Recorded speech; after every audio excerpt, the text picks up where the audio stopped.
50 سال بیتتے ہوئے لمحے نہیں لگے تو جو باقی زندگی ہے وہ گزرتے ہوئے کیسے لمحے لگے؟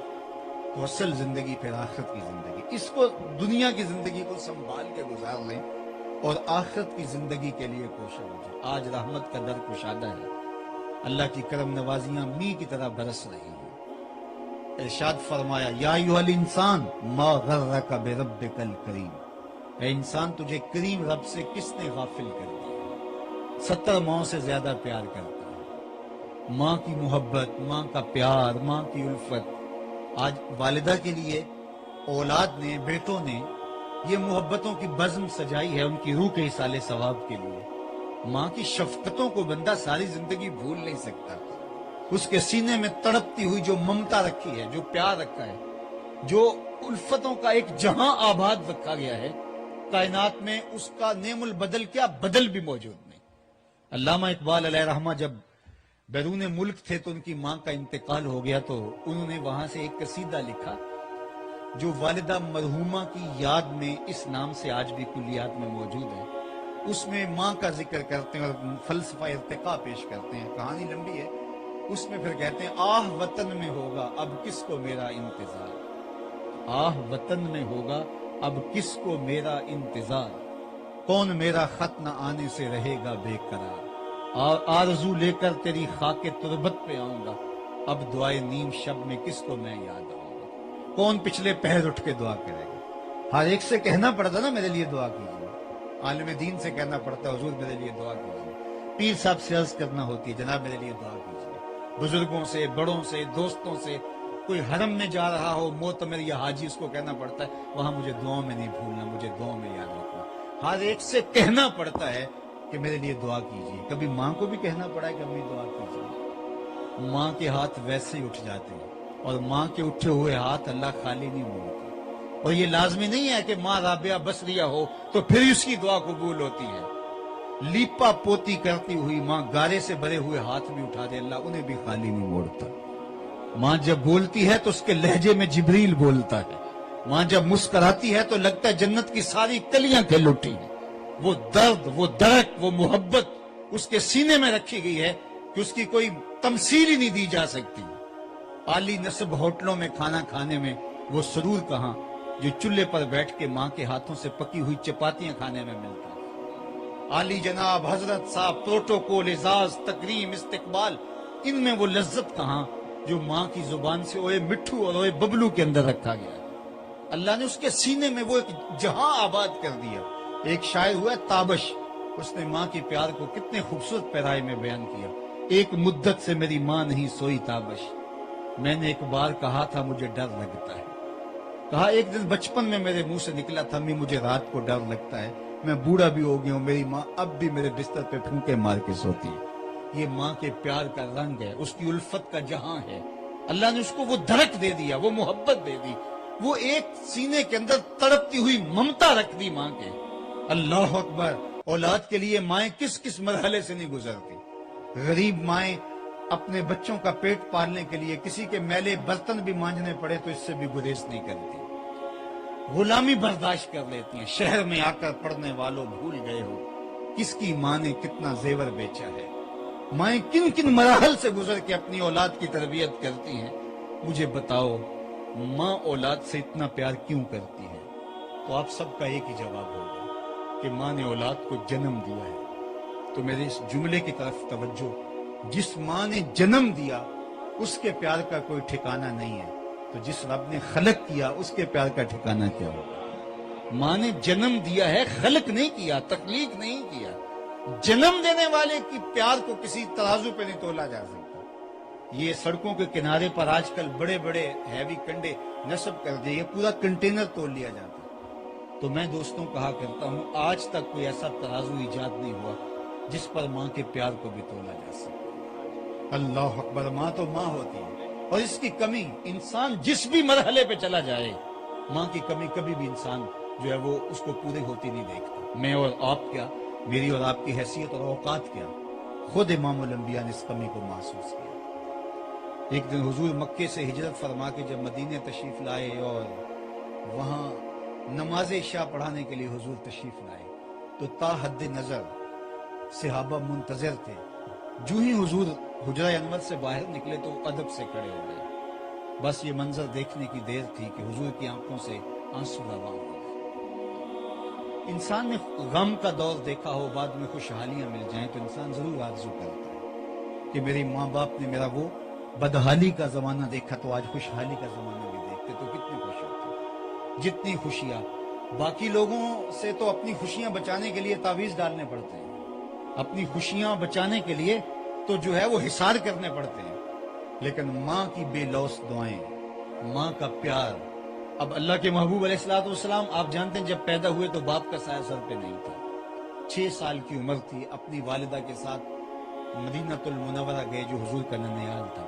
واپسی پر ابوا کے مقام پر سیدہ آمنہ سلام اللہ علیہا کی طبیعت خراب ہو گئی. انہیں لگا کہ یہ بیماری جان لیوا ثابت ہوگی. انہوں نے سیدہ برکہ کو بلایا، ام ایمن سلام اللہ علیہا کو، کہا کہ میرے بیٹے کو بحفاظت امیر قریش عبد المطلب تک پہنچا دینا.